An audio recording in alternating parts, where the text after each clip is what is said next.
Assalamu alaikum, hermanos y hermanas, ¿cómo estáis? Espero que estéis bien. Hoy tenemos a una invitada muy especial que se llama Sakina. Muchos de vosotros seguramente ya la conocéis. Ella es profesora de árabe, entre otras muchas cosas.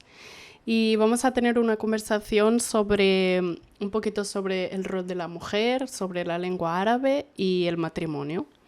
Y esperemos que os sea de mucho beneficio. Assalamu alaikum, hermana, ¿cómo estás? Alaikum assalam wa rahmatullah wa barakallahu fik wa jazakillahu khairan por vuestra invitación. Le pido a Allah subhanahu wa ta'ala que haga de esta iniciativa vuestra una iniciativa de khair, una iniciativa de mucha baraka para la comunidad y quiera las recompensaros dunya wa akhira. Barakallahu fik. Amén. Amén. Bueno, hermana, ¿nos podrías explicar un poco tu trayectoria con el árabe y como profesional de enseñanza del árabe, por favor? Como profesional de la enseñanza de la lengua, empezó la trayectoria aproximadamente hace en torno a unos 22 años. Se inició con el estudio de la licenciatura de estudios árabes islámicos y luego, bueno, pues un máster de nuevas tecnologías de la información, un doctorado relacionado con la enseñanza de la lengua árabe y sobre todo em, de la investigación acerca de las palabras en el contexto coránico. Y también, bueno, pues, lógicamente ese estudio de la lengua árabe también se va acompañando a lo largo durante estos 22 años de la enseñanza, ¿no? Para mí, el hecho de transmitir la lengua árabe es una de las misiones más importantes que Allah subhanahu wa ta'ala me ha encomendado. Es muy importante y considero que es vital el hecho de la enseñanza de la lengua árabe, principalmente con el objetivo de reconectar a los jóvenes musulmanes de lengua hispana con la lengua árabe, con la lengua del Corán, con el fin de que entiendan el Corán, que lo comprendan, que conecten con las palabras de Allah, Jalla Jalaluhu, porque lógicamente el entendimiento del Corán desde las traducciones dista relativamente y bastante del hecho de entender el Corán o leerlo y comprenderlo desde las palabras en las que Allah subhanahu wa ta'ala las ha defendido y las ha revelado. Allah subhanahu wa ta'ala elige la lengua árabe como una lengua clave para transmitir su palabra y por ello, pues para mí es importante esta misión, ¿no? Entonces, 22 años ya, alhamdulillah, dando clases de lengua árabe en diferentes tipos de modalidades, modalidad árabe coránico, estándar, dialectal, infantil. Y ese proceso de culmina más o menos en la creación de una plataforma online, que es la plataforma que actualmente dirijo y que cuenta con un total de 3.000 alumnos, alhamdulillah, Allahumma barik, todos ellos unidos con el mismo objetivo y es el objetivo del aprendizaje de la lengua árabe con el fin de conectar con la palabra de Allah Jalla Jalaluhu. O sea, ¿tú consideras que se nota mucho la diferencia entre leer el Corán, digamos, la interpretación en español, con el Corán verdadero en árabe? Claro, tú lo has dicho, Ana. En realidad, hermana, lo que nosotros leemos en castellano es un tafsir, es una traducción aproximativa a lo que podría ser el Corán, pero el Corán en sí es el Corán revelado en lengua árabe. Ujú. Cuando leemos el Corán desde la lengua árabe y entramos en sus detalles, en los detalles de cada palabra, las palabras en la lengua árabe tienen unos significados absolutamente profundos. La lengua árabe es una lengua con una riqueza extrema, no tan solo a nivel de significado y a nivel semántico, sino también una riqueza importante a nivel gramatical, una riqueza en sus declinaciones y en sus casos morfológicos. Entonces, cuando leemos el Corán desde la lengua árabe, la profundidad del aprendizaje y la profundidad del entendimiento del mensaje es absolutamente diferente. Fíjate, subhanallah, Ona, en muchas ocasiones Allah nos cita en numerosas ocasiones, Allah Jalla Jalaluhu, de que nos ha creado y nos ha revelado el Corán en la lengua árabe. Inna anzalnahu Qur'anan arabiyyan, ¿no? Y en muchas ocasiones la gente cree que la lengua árabe es una cuestión relacionada con una etnia o relacionada con una raza, pero en realidad está relacionada con una comunidad. Cuando todos entendemos y cuando todos hablamos el mismo idioma, empezamos a percibir la realidad desde el mismo punto de vista y desde la misma perspectiva. Cuando Allah subhanahu wa ta'ala nos habla de las azoras, donde nos dice que el Corán es en árabe, dos palabras más tarde de Inna anzalnahu Qur'anan arabiyyan, dos palabras un poquito más atrás de esa aya siempre relaciona esa aya con la cognición, con el entendimiento. relaciona la ella con la comprensión. ¿Por qué? Porque la lengua árabe es una lengua que facilita el entendimiento y facilita la comprensión. Tanto, tanto, tanto que árabe no es aquel que es étnicamente árabe, sino que es aquel que habla el árabe. Subhanallah. Mm. Y fíjate, por ejemplo, encontramos a grandes filólogos y a grandes gramáticos. Uno de los más grandes es Sibawayh, rahimahullah, era de origen persa y es el que ha escrito una de las gramáticas más importantes de la lengua árabe, que la ha llamado el Kitab, de tal manera que cuando hablamos del Kitab, el libro, entendemos dos cosas, o el libro de Allah o el libro de la gramática de Sibawayh, que era de origen persa, subhanallah, ¿no? Entonces sí, la lengua árabe tiene una profundidad que cuando nosotros nos adentramos en su estudio, encontramos los detalles y encontramos unos matices que no los encontramos en el castellano. Y la gramática de la lengua árabe también nos dota de una profundidad del texto que es absolutamente sin precedentes. Entonces entendemos de manera absolutamente diferente a cuando estamos leyendo desde el castellano. Absolutamente Subhanallah. diferente. Mm. ¿Y tú el árabe lo has aprendido, digamos, de origen? O sea, ¿en tu familia te han hablado en árabe o lo has estudiado también? No, claro, Aparte, yo soy arabófona de origen, pero cuando tuve 18 años, yo he sido hija de migrantes de estas primeras generaciones que llegaron a España en los 80 y pico, ¿no? Entonces, en aquel entonces no había mucha comunidad marroquí ni mucha comunidad araboparlante. Entonces, mis relaciones eran absolutamente con gente española. Y cuando llegué a los 18 años sentí como una especie de vacío enorme en mi pecho porque había perdido toda la lengua árabe que había adquirido de cuando era pequeña, porque no había proseguido en el estudio de la lengua árabe. mm, Un viaje aquí a Marruecos, volví y regresé para visitar a mi abuela un Ramadán y tenía en torno a los 18 años, un poquito menos, quizá 17. Y empecé a leer el Corán delante de ella. Lógicamente no había cogido yo el Corán durante años y no mm, había leído en árabe durante años. Entonces de repente ella me escuchó hablar y mi abuela, que era tenerla en su amplia misericordia, era una señora que le daba mucho valor a las palabras. Era de estas señoras que cuando te hablan, subhanallah, te habla en segundas, ¿no? Siempre había mm, un submensaje, una enseñanza, una hikma, un aprendizaje debajo de esas palabras o entre líneas, ¿no? Y cuando me escuchó leer entrecortada, me dijo, el que sabe leer esta lengua y el que entiende esta lengua tiene una gran bendición de Allah subhanahu wa ta'ala. Yo no le di importancia, pero cuando volví, esa frase me retumbaba en el interior y entendí de que ella lo que me estaba diciendo es que tenía que reconectar con mi tradición lingüística, que tenía que reconectar con mi legado espiritual. En aquel entonces estaba yo preparando un bachillerato tecnológico y mi preparación era para las ingenierías, no era para una filología ni para los estudios, la licenciatura de estudios árabes e islámicos. Entonces sentí ese llamado súper poderoso en mi interior de que inshallah. tenía que aprender la lengua árabe. Y es ahí cuando empecé pues, la licenciatura de estudios árabes e islámicos en la Universidad Complutense de Madrid durante 5 años. Esos fueron mis inicios. Luego me formé en Zeytuna, en la Universidad de Zeytuna en Túnez en aquel entonces. Y luego pues han sido años de estudio y de aprendizaje, de profundización hasta hoy en día que yo sigo estudiando ciencias de la Sharia en Rabat, Marruecos, alhamdulillah. Alhamdulillah. Muy bien. ¿Y tú crees que, por ejemplo, porque yo conozco bastantes personas que, bueno, españoles o incluso marroquíes que no saben el árabe estándar o del Corán, que les cuesta mucho, digamos, coger el hábito de aprender el árabe? O sea, empiezan, pero lo van dejando, empiezan, lo van dejando. ¿Tú qué rutina has tenido, qué hábitos, qué motor has tenido para poder realmente aprenderlo bien? El motor, en primer lugar, es conectar con las palabras de Allah Jalla Jalaluhu y entenderlas a un nivel mucho más profundo y más íntimo. Se establece una relación muy íntima con Allah Subhanahu wa Ta'ala cuando lees el Corán en árabe y lo entiendes en árabe y lo sientes en árabe y se te pone la piel de gallina en árabe, subhanallah. Ese es el motor principal. El motor es el de reconectar con Allah Subhanahu wa Ta'ala, el de reforzar nuestra relación con Allah Jalla Jalaluhu, el de que esa relación todavía sea más estrecha y más íntima. La dinámica es la siguiente. La dinámica es, para ello nos remitimos a un hadith de Rasulullah sallallahu alayhi wa sallam.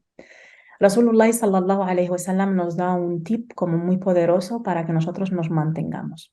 Allah subhanahu wa ta'ala le transmite a Rasulullah sallallahu alayhi wa sallam que nos dice que ahabbul a'mali ila Allahi adwamuha walau qallat. Las acciones más amadas por Allah subhanahu wa ta'ala no son las acciones en las que yo me pasé 3 horas, 4 horas, o de repente me da por el árabe y hago un curso súper intensivo y no cojo el árabe durante los 2 años siguientes. Las acciones más amadas por Allah subhanahu wa ta'ala y las que nos prometen el éxito en cualquier tipo de empresa son las acciones pequeñas pero constantes. Ujú. ¿Qué quiere decir esto? Que yo puedo dedicarle 10 minutos al árabe al día, le dedico 10 minutos al árabe al día, no le dedico más, pero 10 minutos al árabe todos los días de mi vida.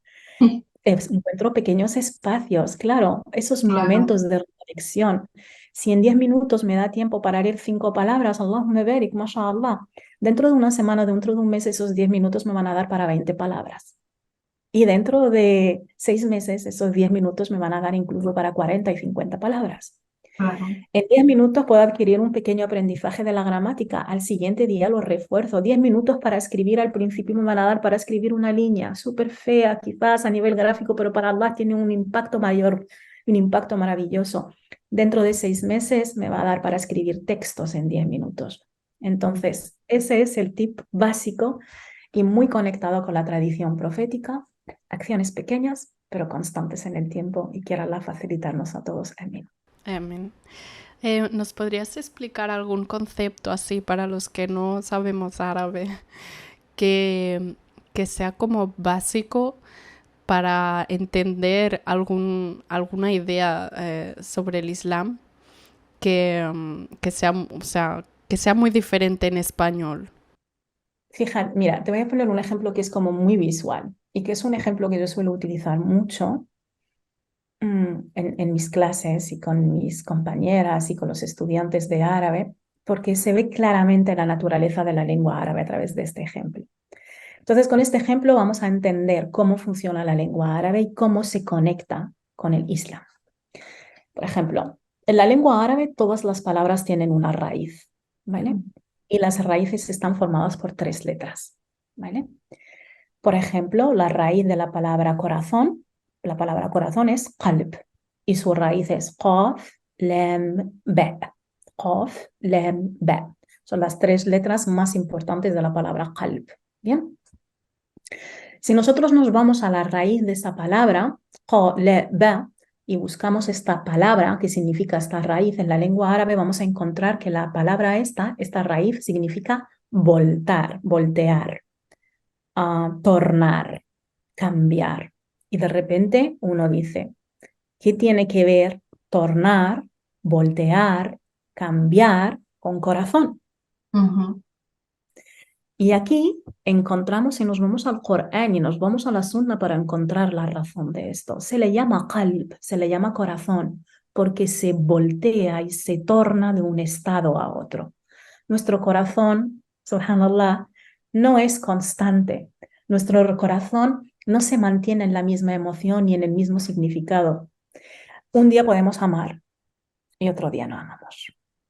Un día podemos que algo nos guste y al día siguiente puede que no me guste. Un día podemos estar sobre el Islam y otro día, quiera Allah que así no sea, podemos estar lejos del Islam.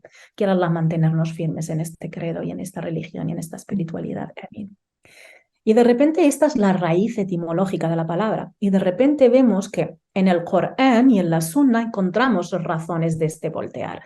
En el Corán, por ejemplo, Allah subhanahu wa ta'ala nos dice que la única cosa que hace que los corazones estén tranquilos es el recuerdo de Allah subhanahu wa ta'ala. Entonces, ahí lo que hace Allah subhanahu wa ta'ala es demostrarnos una realidad. Oye, que tu corazón se agita, que la única cosa para mantener tu corazón tranquilo y sin agitación es el recuerdo de Allah Jalla Jalaluhu. Y vamos otra vez a otras ayas en el Corán donde encontramos donde Ibrahim alayhi salam le dice a Allah subhanahu wa ta'ala, oh Allah, no me menosprecies el día que llega a ti donde no tenga la mala wa la banun, donde no tenga ni hijos ni hacienda y que llega a ti con un corazón salim, con un corazón sano. Y ahí hay una idea intrínseca de que Ibrahim alayhi salam nos dice de que los corazones se tornan y de que pueden estar enfermos y pueden estar sanos. Y vamos a la Sunna Nabawiyya y vemos donde Rasulullah sallallahu alayhi wa sallam hacía un dua maravilloso y decía siempre, Allahumma thabbit qulubana ala dinik. Oh Allah, danos firmeza en nuestros corazones sobre tu din, sobre tu religión. Y los sahaba le preguntaban, ¿acaso temes por nosotros, ya Rasulullah? ¿Acaso tienes miedo de que nosotros cambiemos de estado? Y claro que temo por vosotros, porque decía que el corazón está entre los dedos de Rahman, entre los dedos de Allah subhanahu wa ta'ala, y los torna como quiere, y así otros hadices absolutamente maravillosos sobre el corazón, sus estados, cómo cambia de color, cómo puede ser puro, cómo puede ser impuro, cómo puede ser blanco, cómo puede ser negro, cómo cambia, cómo torna. Entonces te das cuenta de que en la lengua árabe de repente un concepto tan básico como corazón, vas a su raíz y encuentras que la lengua te da una realidad maravillosa y te redefine el concepto de corazón. Ahora entiendes el corazón desde otra visión totalmente diferente. Claro. Qué Antes corazón bonito. era corazón, ahora ya es otro mundo. Claro. Entonces, esa es la belleza de la lengua árabe, que indagas en la lengua árabe y encuentras que se apoya con el Corán, que se apoya con la Sunna, que la lengua en sí tiene numerosas ciencias maravillosas dentro de ellas y que encuentras equilibrio y encuentras significado, encuentras coherencia. Esa es la belleza de la lengua árabe. Es muy interesante y muy bonito. O sea, es como súper profundo. De verdad. Ya ves, mashallah. Y Sí. hay ejemplos absolutamente maravillosos, como por ejemplo de repente que la rahma, la raíz de rahma, que es la misericordia, está relacionada con la raíz de útero, y ahí entiendes que el Sí. útero de una madre es hiper misericordioso porque guarda, porque protege. La raíz de jinni, de janna, tiene la misma raíz porque el janna es velada y el jinn, que es el genio, también es velado. Y empiezas a entender las palabras desde otra dimensión y con un nivel de profundidad sin precedentes.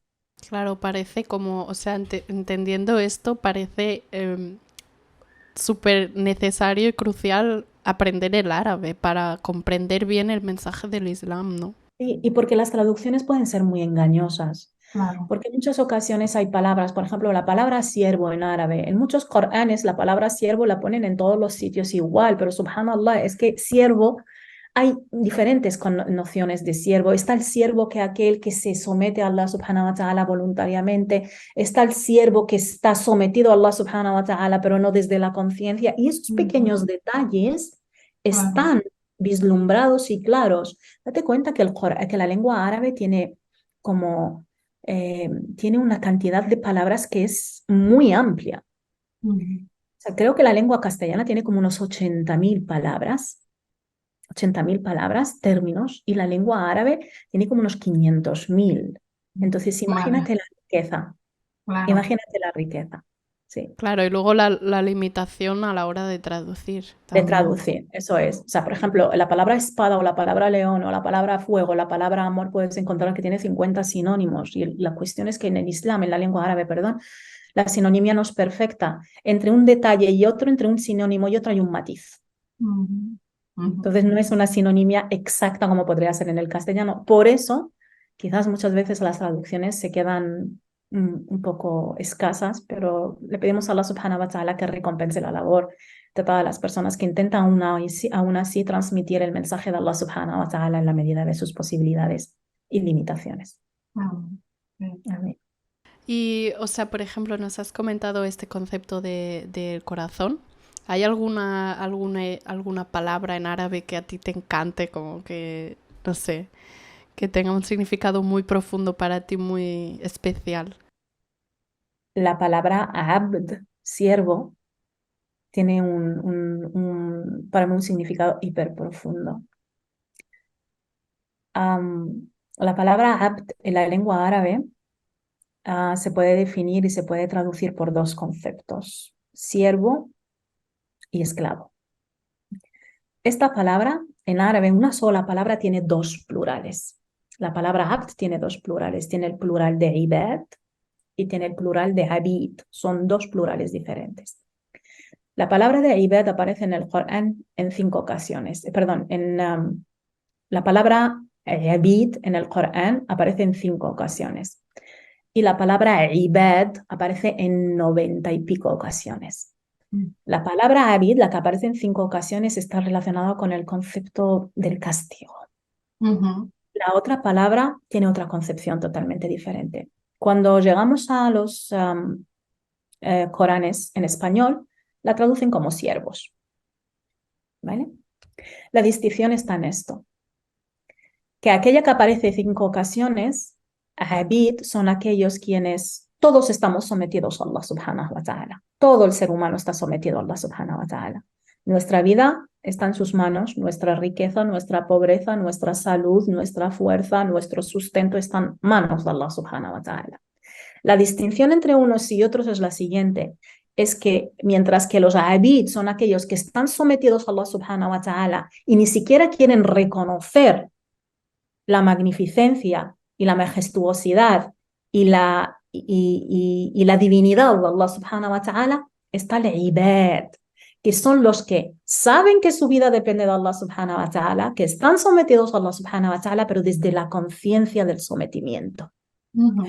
Por eso Allah subhanahu wa ta'ala cuando habla con sus siervos no dice ya abidi, dice ya ibadi. Y ese concepto es maravilloso porque la servidumbre está relacionada con la adoración, que es el ibada. Entonces cuando nosotros entendemos estas realidades, cuando entendemos de que somos siervos desde la conciencia absoluta de Allah subhanahu wa ta'ala, y que la manera de ejercitar nuestra servidumbre a Allah subhanahu wa ta'ala es a través de las ibadat y las adoraciones, nuestra perspectiva del mundo cambia absolutamente, nuestra perspectiva de la libertad cambia absolutamente, nuestra perspectiva del sometimiento a Allah solo y único cambia absolutamente, y ya de alguna manera lo que hacemos es cuando nos sometemos a Allah nos liberamos del resto, nos liberamos de las modas, de las imposiciones sociales, de las imposiciones familiares. ¿Por qué? Porque le debo servidumbre a mi Creador, Jalla Jalalu, y además soy sierva desde la conciencia absoluta de querer someterme a Él. Entonces, por eso es una palabra que es profundamente maravillosa, no me digas que... Es que soy un poco friki en esto. Bueno, todos los que hemos estudiado lenguas somos unos frikis de la lengua.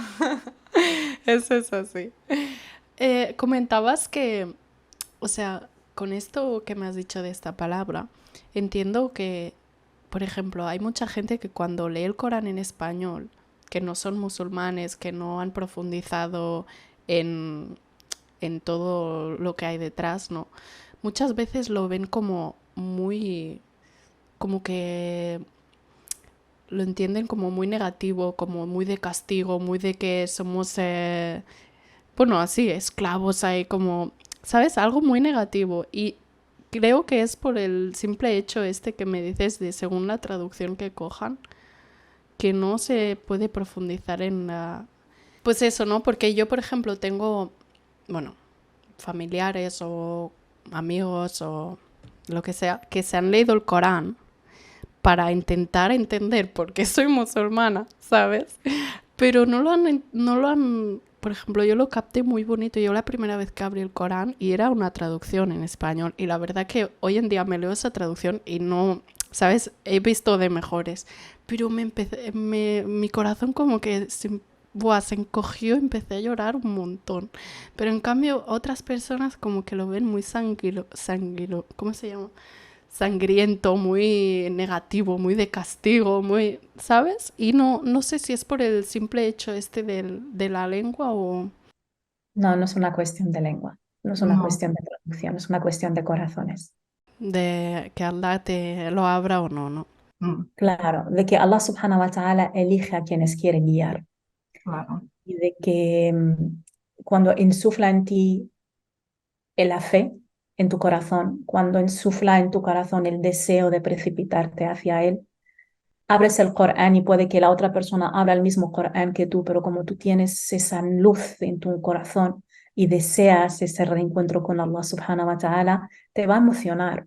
Vas a entender Claro. las palabras a un nivel, vas a entender las palabras ya a un nivel espiritual, ¿no? Ya no tienes velos que te estén tapando, ¿no? Y que te estén siendo, que estén interfiriendo en tu relación con Allah subhanahu wa ta'ala. Entonces sientes ese impacto en tu corazón, sientes la luz del mensaje y te precipitas hacia ello y hacia el Islam. Otra persona puede leer el mismo libro, la misma traducción, y lo contrario, siente que es un libro que no le gusta y que no le toca el corazón. Entonces no es una cuestión de traducciones, no es una cuestión, es una cuestión de que los corazones están preparados para recibir el mensaje.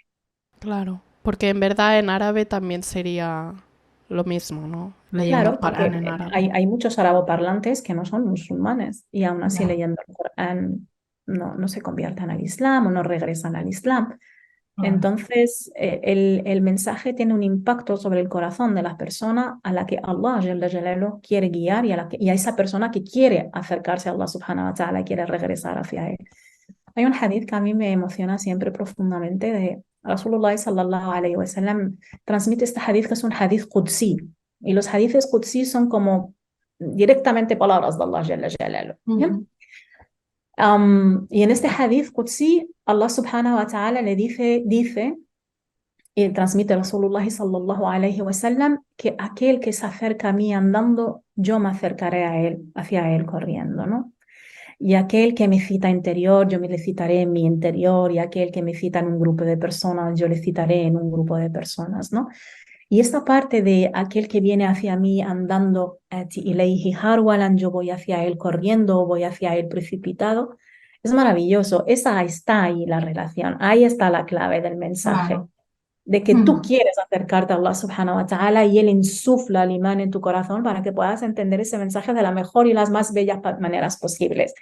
A otro no, porque quizás lo está utilizando, lo está leyendo desde, no sé, desde el tópico, desde el estereotipo, desde la crítica, desde realmente no el deseo de acercarse a Allah subhanahu wa ta'ala.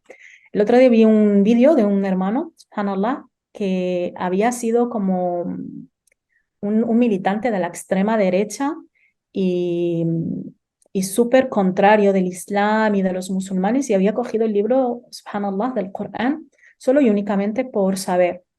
Y él decía que a medida que él iba buscando, a medida que él iba leyendo, a pesar de haber empezado el libro, subhanallah, con esa idea crítica, su corazón se iba tornando y se iba transformando y se iba precipitando hacia este mensaje y entendiéndolo y deseando. Y al cuando Mashallah. terminó de leer, subhanallah, terminó siendo musulmán. Alhamdulillah, Allahumma barik, ¿no? Alhamdulillah. Entonces Allah guía a quien quiere, Claro, independientemente de las traducciones.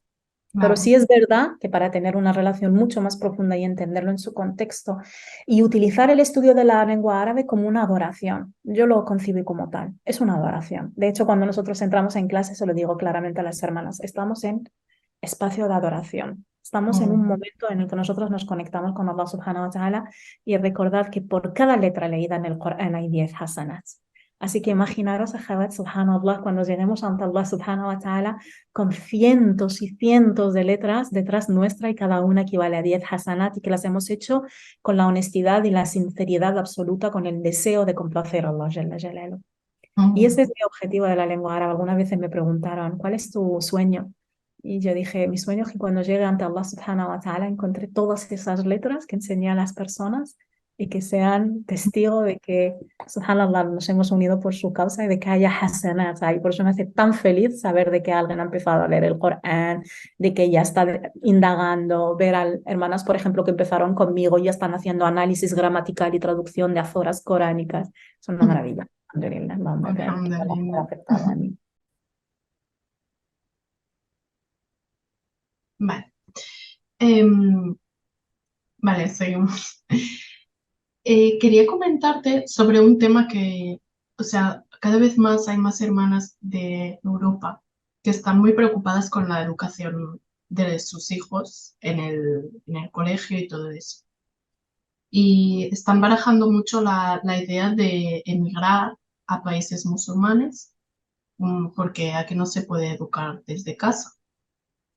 Ujú, Y entonces he visto que tú hacías homeschooling y también que precisamente has emigrado a Marruecos. ujú. Y quería preguntarte cómo, si tú lo recomiendas, visto el panorama actual aquí en Europa, si recomiendas emigrar a un país musulmán y también cómo es tu rutina con tus hijos a la hora de enseñarles y todo eso, porque, bueno, hay muchas hermanas que no saben por dónde empezar o cómo hacerlo y tienen sus miedos, sus dudas y todo eso. La primera pregunta sobre si yo recomiendo emigrar a un país musulmán, am, es una pregunta un poco difícil. Es una pregunta un poco difícil de plantear, principalmente porque depende un poco de la situación de cada persona, depende de qué es lo que quiere esa persona y depende en qué momento está esa persona. Personalmente, para mí es necesario o ha sido necesario emigrar porque las primeras fases de aprendizaje de los niños, sus primeros años, son cruciales para la construcción de su identidad Ujú, y de su madurez. Entonces nosotros teníamos claro desde incluso antes de que nacieran nuestros hijos de que queríamos homeschoolearles y encargarnos de su instrucción en la familia. Y fíjate que en aquel entonces nosotros no teníamos, ni sabíamos, ni se estaba planteando nada de lo que se está planteando ahora como contenidos en los niveles muy, muy, muy tempranos para incluso los estadios infantiles, en los niveles infantiles para los niños, de conceptos que son totalmente contrarios a la aqida islamía. ujú, En aquel entonces ni siquiera se planteaban estos temas, pero nosotros ya teníamos claro de que para mí personalmente he estado muchos años en el sistema educativo y sé que el sistema educativo como sistema organizado es un sistema fallido. Es un ujú, sistema que para mí no está planteado hoy en día, ni no está bien planteado y no está adecuado a los días en los que nosotros estamos viviendo, ni a las necesidades a las que nosotros estamos viviendo. Sin tener en cuenta ya incluso la parte espiritual, donde los conceptos son totalmente contrarios a la aqida islamía, ¿no? Entonces nosotros, antes de que los niños nacieran, habíamos decidido homeschoolearles. Yo antes vivía en Francia y en Francia tuvimos que llevar a cabo toda una serie de tramitaciones para poder anunciar de que los niños se estaban homeschooleando, pero el sistema francés es muy restrictivo hasta el punto de que yo no podía ni siquiera poner, venían, por ejemplo, los servicios sociales porque había instructores, venían y le preguntaban a los niños, oye, ¿veis, escucháis música en casa?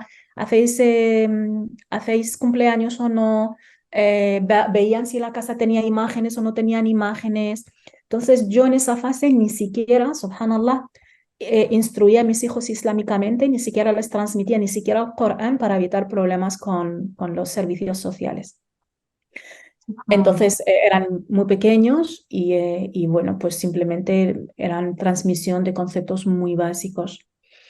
Entonces llegó el corona y ahí ya realmente nos habíamos planteado de que nuestros hijos tenían que instruirse y tenían que educarse en un país musulmán para evitar toda la fitna que hay en el sistema educativo y también para poder nosotros protegerles de la mejor de las maneras posibles de ideas contrarias a la aqida islamía y que cuando nosotros estemos ante Allah subhanahu wa ta'ala vamos a tener que rendir cuentas por esas ideas y por todo lo que se le enseña a nuestros hijos y por su salud espiritual y por su salud mental y por su salud emocional y porque lo vemos que es mucho, mucho más exitoso la instrucción en familia que el dejar a tu hijo durante 8 o 9 horas en la calle y tener una media de tiempo de 2 horas diarias el verle al día.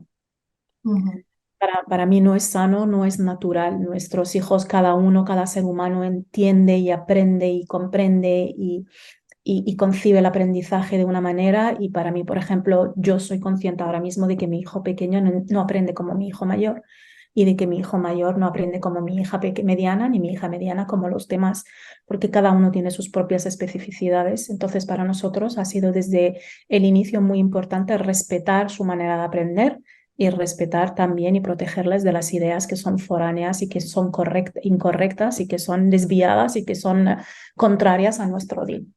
claro. Em, Difícil es difícil, no es fácil, no es un proceso fácil, pero es un proceso muy bonito, lleno de bendiciones, lleno de mucha baraka, lleno de mucho khair, en el que los padres también aprenden con los hijos en este proceso y todos vamos engrandeciéndonos y todos vamos aprendiendo en familia.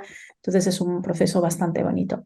Por lo que yo no puedo aconsejar a las hermanas de que vengan o no vengan, cada uno tiene que tomar su propia decisión y saber realmente cuáles son las riendas o cuáles son los motivos o los argumentos que le va a dar Allah subhanahu wa ta'ala. Lo que sí creo profundamente es que los padres en Europa tienen una labor hiper difícil de educación, Ujú, hiper difícil. Por lo que si educan a sus hijos en Europa, educan a sus hijos en el sistema educativo del país en el que ellos están residiendo, tienen que estar muy pendientes y muy presentes y muy conscientes de lo que se le está enseñando a sus hijos. Y tienen que ser responsables. Llamo a la responsabilidad de los padres con sus hijos. Si ves que esa responsabilidad te excede, si ves que no puedes cogerlo de las mil maneras y no puedes cogerlo, toma la decisión de regresar a un país musulmán. La dificultad es que no hay trabajo, no sabemos cómo hacer. Aferraros a una idea. Y es la idea de que Allah subhanahu wa ta'ala yaj'al makhraj. Allah subhanahu wa ta'ala le da apertura y abre puertas a todos aquellos quienes le temen. Claro. Si tememos a Allah subhanahu wa ta'ala, nos recompensará. Él, de hecho, nos tiene una promesa. Yo recuerdo, le decía a mi marido, subhanallah, Allah subhanahu wa ta'ala tiene una promesa con nosotros. No temas, no temamos. Iremos para allá y no temamos porque tenemos una promesa, tenemos las palabras de Allah subhanahu wa ta'ala. Él se ha comprometido con nosotros. De que nosotros, si hacemos un acto por él, por enaltecerle, por complacerle, vamos a tener la recompensa fi dunya wa fil akhirah. Y así ha sido, alhamdulillah. La recompensa que Allah recompensar a todos aquellos quienes toman la decisión de cambiar de país y quiero Allah recompensar a aquellos que se mantienen ahí. Porque hay una cuestión que también es importante y es que nosotros como ciudadanos españoles, en este caso, somos españoles y también debemos a la sociedad española.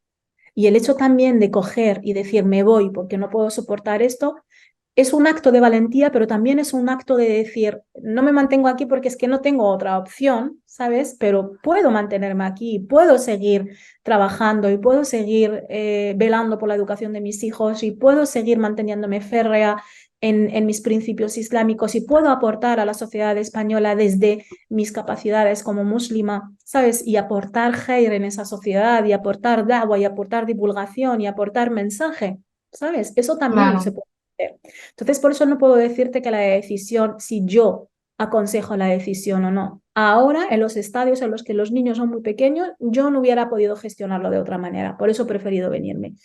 Que quizás de aquí a 10 años me quedaré aquí, no lo sé, Allahu Alam. Si aquí a 10 años me iré a Cuba o a Malasia o a Indonesia, pues puede ser, Allahu Alam. De aquí a 10 años volver a España, pues no lo sé.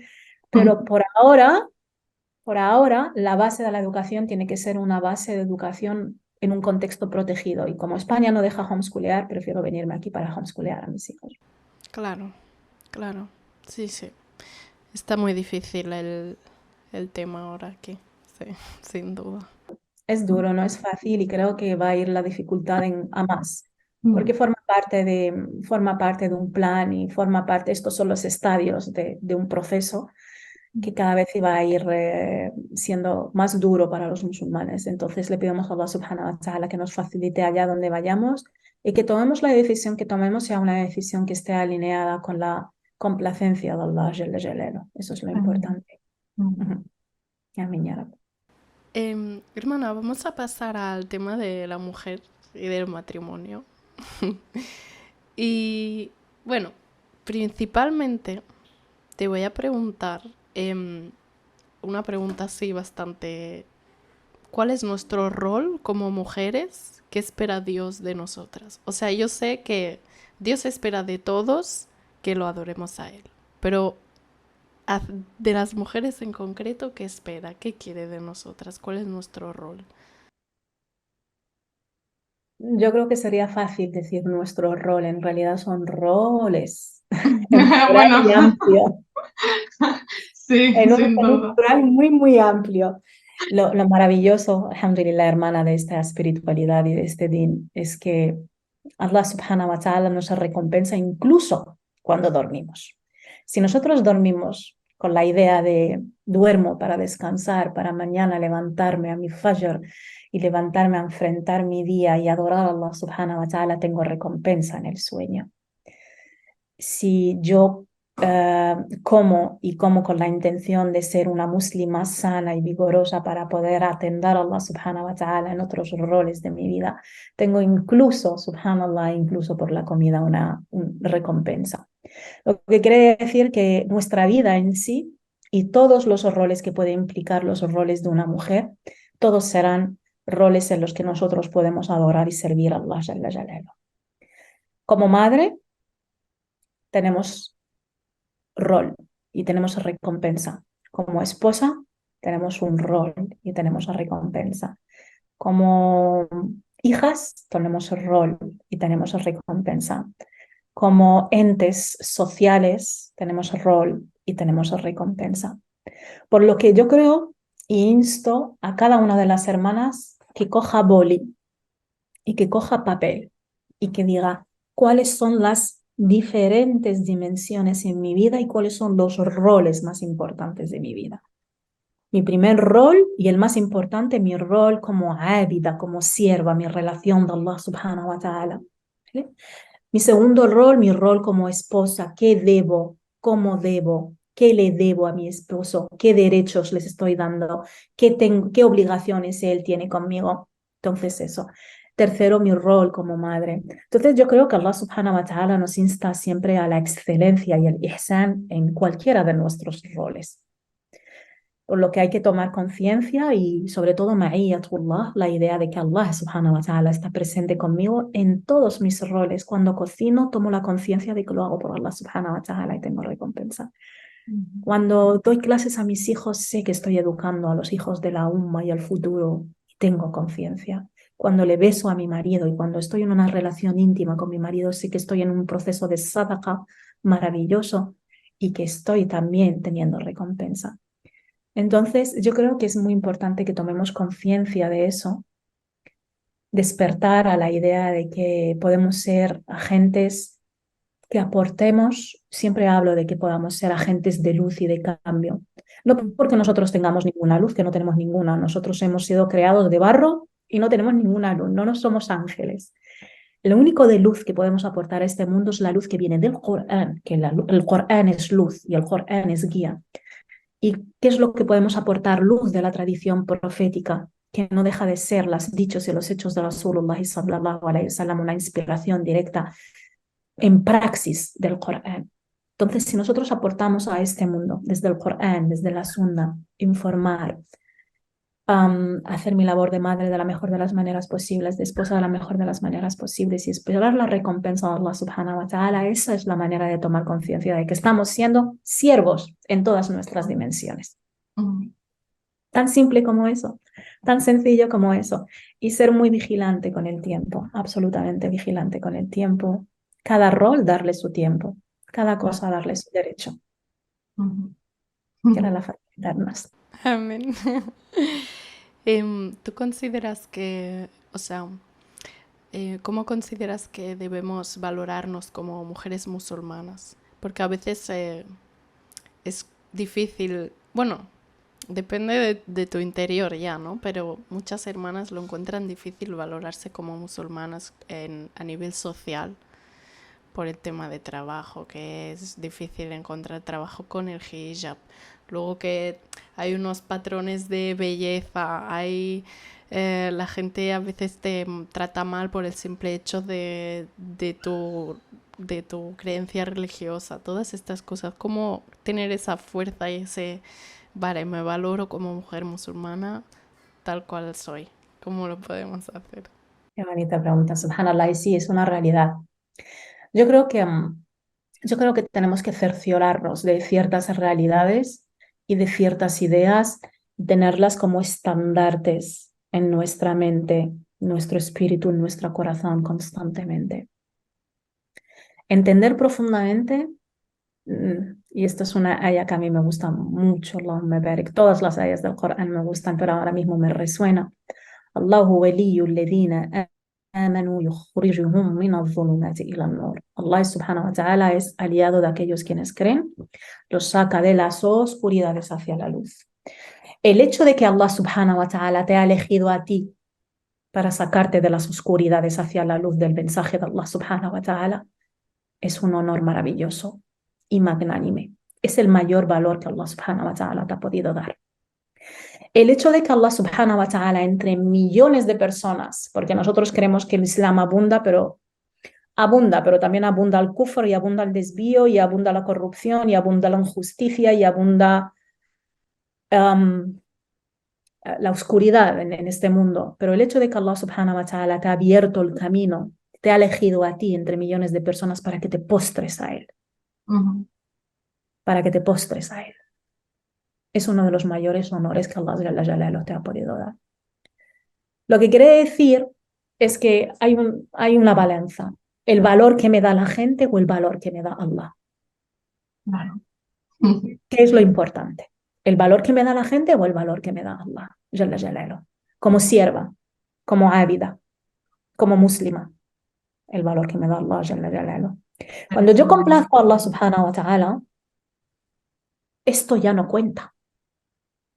Es más, hay muchas hermanas que me dicen, mira, Sakina, es que a mí me encantaría ponerme el hijab, pero es que me da miedo porque por el rechazo social y por el trabajo, y yo entiendo a las hermanas absolutamente, yo he estado ahí, todas hemos estado ahí, y le pedimos a Allah subhanahu wa ta'ala que nos dé firmeza en lo que le complace. Y le digo, y le recuerdo a la hermana, y aprovecho también para decir esto, Allah subhanahu wa ta'ala, muchos de nosotros queremos la aceptación de los demás. Queremos la aceptación social, la aceptación de nuestros padres, la aceptación de nuestra familia, etc.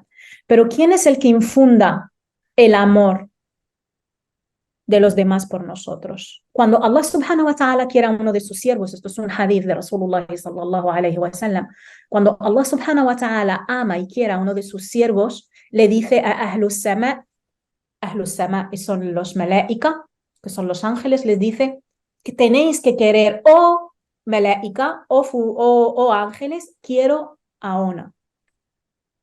Y entonces los ángeles dicen, si tú quieres a una, nosotros queremos. Y de repente Allah subhanahu wa ta'ala dice Rasulullah sallallahu alaihi wasallam en ese hadith, cuando Allah quiere a una y los ángeles quieren a una, Allah subhanahu wa ta'ala le dice a ahlul ard, a la gente de la tierra, oh gentes, quered a una. Entonces la gente quiere a una, porque hay gente que tiene qubul con los demás, hay gente que le es querida por la gente. Sí, es ¿Por qué? verdad. Porque entonces, ¿qué tengo que hacer? ¿Complacer a la gente o complacer a Allah Jalla Jalaluhu, que es de donde Él emana el amor y donde emana la aceptación? Claro, es tener conciencia de que al final todo está en manos de Allah y que si todo está bien con él, él va a hacer que todo esté bien con el resto, claro. Porque tú, Y luego, otra cuestión importante, quien no quiera estar complacido conmigo de los siervos de la gente, realmente, ya, ¿qué da igual. trascendencia tiene? En verdad da igual. Sí, importará un año y luego al cabo de... Ya. Muy bien, hermana, me encanta. Quería preguntarte también, esta pregunta se la hice también a otras hermanas que he hecho podcast con ellas, y se trata de que me digas una mujer musulmana que te haya inspirado muchísimo. Una historia de una mujer musulmana que te haya inspirado muchísimo. Puede ser actual o de las compañeras del profeta, lo que sea. Hay una cuestión muy importante que yo creo, y aprovecho, hermana, también para comentar, ya que me planteas esta pregunta, y es la siguiente. Rasulullah sallallahu alayhi wa sallam llama a sus esposas las madres de los musulmanes, ¿verdad? Y hay algo que nosotros perdemos de vista como mujeres y que tenemos que reconectar con esta idea desde la absoluta humildad. Y es la siguiente. Una madre es la que educa. Una madre es la que instruye. Una madre es la que transmite principios férreos, ideas que te van a acompañar para el resto de tu vida y de tu existencia. Y nosotros y nosotras, como mujeres musulmanas, creo que hemos abandonado a nuestras madres. Cuando digo madres, me refiero a las madres del Islam, a las esposas de Rasulullah sallallahu alayhi wa sallam. No las tenemos como referentes y deberíamos de tenerlas como referentes reales, como madres que nos han educado, que nos han dejado un legado histórico y espiritual absolutamente maravilloso de las que podemos aprender mucho, muchísimo. Y no tan solo ellas, mujeres que han habido a lo largo de la historia de la civilización islámica que nos pueden redefinir el concepto de mujer, porque el concepto que nosotros tenemos hoy en día de mujer, según la narrativa actual de la conceptología o la definición de mujer, es diferente a lo que la civilización islámica y el Islam nos transmite sobre las mujeres. De tal manera que podemos aprender de los sahabías, podemos aprender radiyallahu anhum, podemos aprender de las esposas de Rasulullah sallallahu alayhi wa sallam. Podríamos citar a cientos de ellas, pero a mí hay una que me rompe. Me rompe porque ha sido la primera mujer que ha abrazado el Islam. Me rompe porque ha sido la única mujer a la que Allah subhanahu wa ta'ala ha enviado al arcángel Jibril alayhi salam a transmitirle el saludo a ella, un saludo directo desde Allah subhanahu wa ta'ala para ella. Me rompe porque ha sido una mujer honorable, una mujer emprendedora, una mujer esposa que se ha mantenido firme con su esposo en las duras y en las no duras, una mujer que le ha dado los hijos a Rasulullah sallallahu alayhi wa sallam, una mujer que se ha transmitido y se le ha recordado incluso después de su muerte. Rasulullah sallallahu alayhi wa sallam no consiguió olvidarla incluso después de su muerte, y una mujer que incluso las otras esposas de Rasulullah sallallahu alayhi wa sallam la celaban incluso estando muerta. Y ella es Khadija bint Khuwaylid radiyallahu anha. Para mí Khadija es una mujer en la que podemos aprender tantas cosas en tantos aspectos radiyallahu anha. Podemos aprender de su rol de madre, podemos aprender del rol de esposa que está de pie al lado de su esposo, aquella que le dice: no te preocupes, ya Rasulullah, Allah no te va a menospreciar, Allah te va a dar lo mejor, tú eres el que acompaña a los pobres, tú eres el que da, el que acobija a los huérfanos, tú eres tal y tú eres tal y tú eres tal. Allah subhanahu wa ta'ala va a estar contigo, ya Rasulullah. Rasulullah sallallahu alayhi wa sallam, cuando murió, en un momento determinado, Aisha radiallahu anha le mira a Rasulullah sallallahu alayhi wa sallam y le dice: Khadija, siempre hablando de Khadija. Y Rasulullah sallallahu alayhi wa sallam se puso rojo del enfado, ¿no? Y le dice: Wallah, nadie me ha sustituido a Khadija. Nadie me ha dado, no, Allah no me ha dado mejor que Khadija. Ha sido ella la que se ha mantenido al lado mío cuando nadie creía en mí. Ha sido ella quien me ha sustentado con su dinero cuando nadie me ha dado ayuda. Es ella quien me ha dado a través de ella, Allah subhanahu wa ta'ala, hijos. Y es ella la que Allah subhanahu wa ta'ala me ha sustentado con su amor. O sea, una mujer que incluso las otras mujeres la celan, incluso estando muerta, tuvo que ser una mujer absolutamente magnánime. Entonces de ella podemos aprender muchísimas cosas de la manera en la que hablaba Khadija con su esposo. Su manera de hablar, su inteligencia, su viveza. Pero de Aisha radiallahu anha podemos aprender también de su inteligencia y de su capacidad de transmitir y ese legado de cultura que nos ha dejado histórico, la gran cantidad de hadices que nos ha dejado Aisha radiallahu anha. De Hafsa radiallahu anha podemos aprender su capacidad de guardar el Corán pese a quien pese y pase lo que pase. De Nusayba bint Ka'b podemos aprender de su coraje y de su paciencia y de su dureza incluso en el campo de batalla. De Khawla bint Tha'laba podemos aprender cómo es capaz de ponerse de pie ante su esposo y ir a Rasulullah sallallahu alayhi wa sallam y quejarse de él porque había dicho una mala palabra sobre ella y porque quería exigir su derecho incluso sexual ante Rasulullah sallallahu alayhi wa sallam.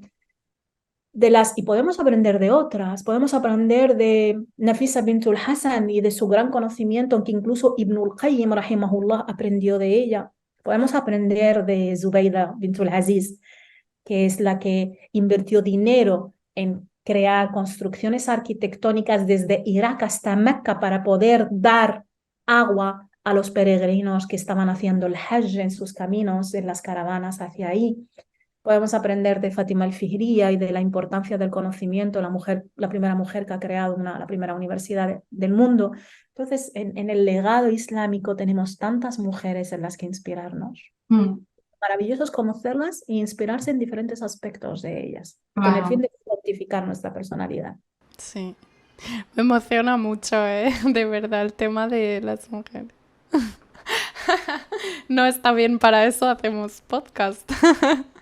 Para que habléis y aprendamos de vosotros. Sí, mira, ahora que me has comentado a Khadija, quería preguntarte sobre el matrimonio, ¿vale? Vamos a hablar sobre el matrimonio, ya que has comentado que es una mujer de la que podemos aprender mucho como su rol de como esposa, como apoyo del profeta Muhammad sallallahu alaihi wasallam. Em, y la pregunta es, ¿qué es lo más importante en un matrimonio a nivel islámico? Sé que hay muchas cosas importantes, ¿vale? Pero algo así. Así resumiendo, creando una idea un poco general, lo importante es tomar conciencia de por qué nos unimos en un matrimonio islámico, bajo las premisas islámicas. Me uno con otro hermano, otra hermana en matrimonio, no porque simplemente me guste o no porque simplemente me enamore o no porque simplemente nos llevábamos bien y es mi mejor amigo y ella es mi mejor amiga. Nos unimos en matrimonio y tenemos que tener claro, yo creo que lo más importante es qué es el matrimonio. Es una unión sagrada entre dos personas donde Allah subhanahu wa ta'ala es testigo de esa unión, donde es un pacto solemne, mithaqun ghalid entre los dos, y nos unimos principalmente para adorar a Allah subhanahu wa ta'ala en un mismo camino, en una misma misión, en una misma visión. La unión matrimonial tenemos que, yo creo que es muy importante redefinirla. Nosotros como jóvenes musulmanes occidentales, en mi caso, yo soy más adulta que joven musulmana en realidad, pero sí que los jóvenes musulmanes deberían sí, de redefinir el matrimonio desde el Islam y saber por qué nos unimos en matrimonio, qué es el matrimonio desde la visión islámica. Nos unimos para y por Allah subhanahu wa ta'ala, nos unimos por su causa, nos unimos para cruzar esta dunya conjuntamente y unirnos fil akhira bi'idhnillah, con el permiso de Allah subhanahu wa ta'ala, en un lugar mejor y más elevado. Nos unimos porque tenemos una misión como pareja, como madre, como padre y nos ayudamos en ese proceso. Entonces, cuando tenemos conciencia de esa realidad, cuando tenemos conciencia de que tú has sido elegido para mí y yo he sido elegida para ti, para una misión conjunta, la visión es totalmente diferente. No es que simplemente me caso porque me gustas o porque nos caemos bien, es porque tenemos una visión, una misión, que es el Jannah, que es transcurrir este camino conjuntamente con la ayuda y el permiso de Allah Jalla Jalaluhu. Y mira, hay muchas personas que, o sea, últimamente como que se ven muchos más divorcios, como, bueno, no sé cómo era antes tampoco. Yo tengo conciencia de mi vivencia, de mis años y ya está. Pero se considera que últimamente hay muchos más divorcios, como que la gente enseguida se separa, que están todo el rato peleando, como que no tienen esa paciencia y como tú dices, esa conciencia de, vale, esto lo queremos con un objetivo, un fin, y hay un... tiene que haber unos días buenos, unos malos, ¿sabes? Como que solo se centran en lo bonito del matrimonio y luego cuando ya pasa algo que lo desestabiliza un poco, no sé, que en vez de arreglarlo, como que, venga, cada uno su camino y ya está. ¿Por qué crees que hay esto ahora, Yo creo que es fruto de los días en los que estamos viviendo. Este tipo de ideología es una ideología que es fruto de nuestra modernidad actual, ¿no? De tal manera que, de nuestra modernidad actual, de tal manera que nosotros vivimos en un tipo de sociedad que es la sociedad que prima la rapidez, que prima el consumo rápido, que prima la falta de paciencia ante cualquier tipo de asunto, la falta de temple, ¿no? Y uno de los componentes esenciales e importantísimos del matrimonio es la paciencia y el sabr. Hay que tener un cierto temple ante las situaciones, hay que tener sangre fría en ciertas ocasiones, hay que saber parar, hay que saber callar en muchas ocasiones, hay que saber cambiar de situación y de aire y de contexto para poder tomar decisiones, ¿no? Entonces, yo creo que eso es por una parte, ¿no? Eso es una de las realidades que ocurren hoy en día. Otra de las cuestiones por las que quizás el divorcio también es más dado es porque es más accesible, Mm, simplemente.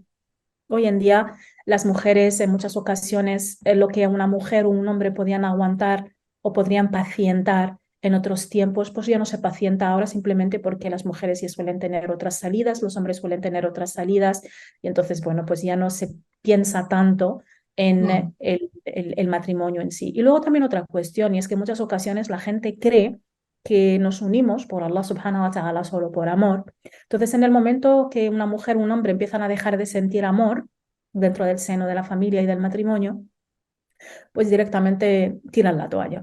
mm. Pero es que, subhanallah, los matrimonios no siempre se sustentan solo y únicamente con el amor. Sí es verdad que hay una mawadda y un afecto que tiene que haber entre los cónyuges, entre el esposo y la esposa, pero también los matrimonios se tienen que sustentar sobre el compromiso.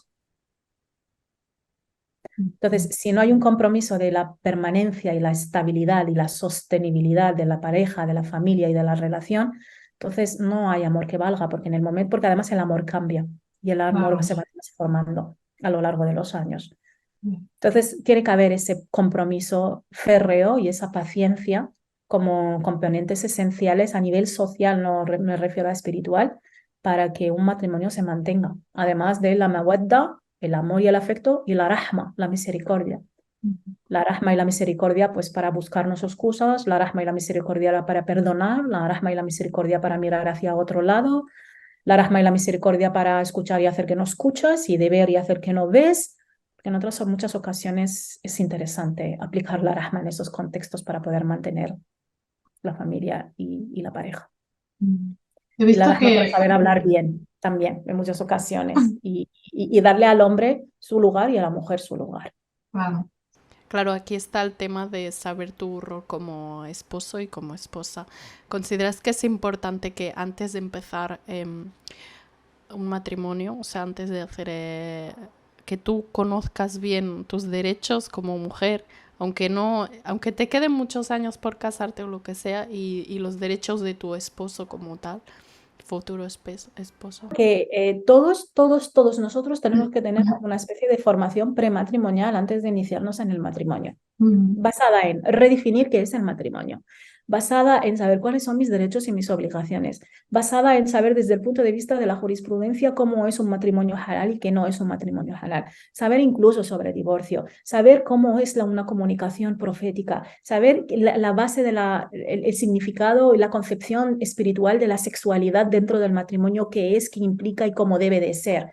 Hay mm, tantos temas de los que nosotros deberíamos de empaparnos incluso antes del matrimonio para que estemos preparados en esa fase, para claro. que cuando estemos ya adentrados en esa fase, sepamos realmente qué tomar, qué decisiones tomar y que sean decisiones que sean alineadas con Allah subhanahu wa ta'ala y con los pretextos de Rasulullah sallallahu alayhi wa sallam.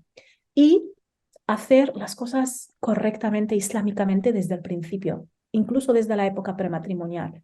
Hay Mm, que hacer las cosas bien, tal como Allah subhanahu wa ta'ala nos indica y nos exhorta, tal como nos transmite Rasulullah sallallahu alayhi wa sallam, porque tenemos incluso ideas sobre el noviazgo que son muy foráneas al Islam y que no tienen que ver nada con nuestra aqida ni con nuestra creencia. mm, Y que luego eso acaba produciendo dolor dentro de la pareja, acaba produciendo ah, conflictos principalmente, incluso antes en la fase prematrimonial como en la fase matrimonial. Si se llega al matrimonio, se arrastran conflictos incluso de esa fase prematrimonial.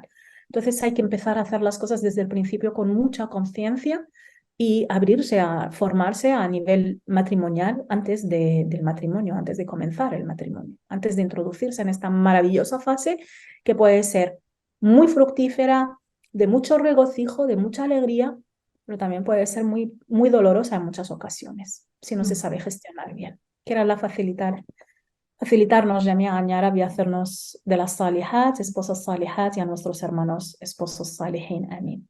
Amén. Vale, mira, he visto que tenés un curso sobre el matrimonio precisamente, que debes tocar todos estos temas, ¿no? Exacto, todos estos temas se tocan. Mm. Se Para, tocan sí, coméntame un poco qué tratas Sí, ahí. se tocan toda esta serie de temáticas. Es un curso que salió hace 3, 4 años. Este año pasado salió su segunda edición en formato online, por lo que se puede consumir perfectamente sin tener que asistir a clases. Ujú, Además es en ujú, formato podcast, porque la idea era hacerlo lo más inclusivo posible y fácil de consumir, incluso yendo a trabajar o haciendo ujú, las quehaceres de la casa, etcétera. Entonces el formato es ese y se trata pues toda la serie de temáticas con el objetivo principal de redefinir. Nosotros como jóvenes musulmanes concebimos el matrimonio desde nuestras propias experiencias vitales. Yo conozco el matrimonio y sé o defino o redefino el matrimonio desde lo que he vivido con mis padres, con mis tías, con mis claro. vecinas, con mis amigas. Pero es que redefinimos el matrimonio desde la visión islámica si nosotros nos casamos por el rito islámico y queremos ser consecuentes con nuestra espiritualidad. Sabemos cómo Rasulullah, sabemos qué es el amor desde la visión islámica. Ujú, Sabemos cuál es su concepción, sabemos cómo se trata, sabemos qué es el matrimonio, sabemos su definición islámica, sabemos cómo Rasulullah sallallahu alaihi wasallam en casos de conflictos solucionaba los conflictos, sabemos cómo se trata la sexualidad desde el Islam y cuáles son sus fases y qué hay que tener en cuenta y qué no hay que tener en cuenta. Hay que redefinir, redefino la sexualidad, redefino la comunicación, redefino el matrimonio, redefino el amor, no desde mi visión, porque mi visión no importa, ni desde tu claro. visión, ni la de X, ni la de Y, porque cada uno tiene la suya, sino desde una visión consensuada, que es la del Islam, que es Ujú, la de Allah subhanahu wa ta'ala y Rasulullah sallallahu alayhi wa sallam. Porque imagínate, hermana, llega un esposo, tu esposo, y llega Ona, y llega el hermano Fares, Allahumma barik, ¿verdad? Y Fares, Allahumma barik, viene con sus ideas sobre el matrimonio, arrastrando mitos, arrastrando conceptos culturales, arrastrando cuestiones sociales, arrastrando lo que ha visto en la tele, y llega Ona con lo que ha visto en Disney, lo que ha visto en su familia, lo que ha visto en su tía, lo que le han dicho sus amigas, y cada claro, uno tiene una visión totalmente diferente. Y alhamdulillah que Allah subhanahu wa ta'ala une los corazones y al final acabamos un poco encajando. Pero qué bonito sería que él venga con sus cuestiones, pero purificadas con los conceptos islámicos. Y claro. viene la otra parte con sus cuestiones y con sus definiciones, pero purificadas desde el Corán y la Sunna. Y de repente nos unimos. Nos unimos desde la misma visión, desde la misma idea, desde la misma concepción. Es paz, así. Claro, Todo lo sin tenemos duda, claro desde el principio.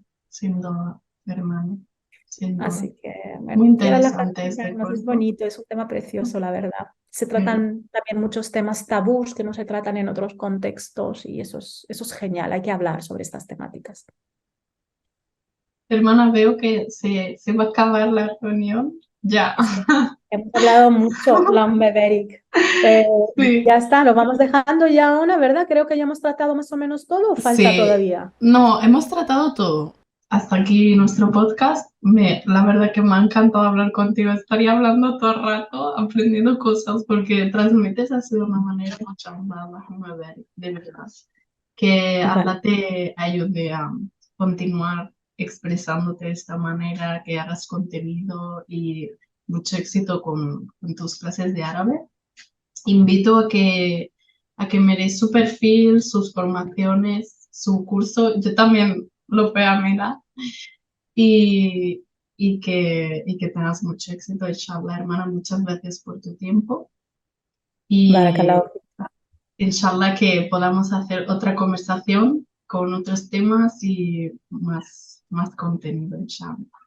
Inshallah, Allahumma amin, barakallahu fiki, mi querida hermana. Le pido a Allah subhanahu wa ta'ala que te proteja, que proteja a toda la gente que pueda, inshallah, bi'idhnillah, vernos, que proteja tu matrimonio, tu familia, tus niñas, que os haga de los salihin y nos haga de los Mm. salihin y que te haga Allahumma barik mubaraka y bendecida allá donde vayas y que se te abran todas las puertas del khair.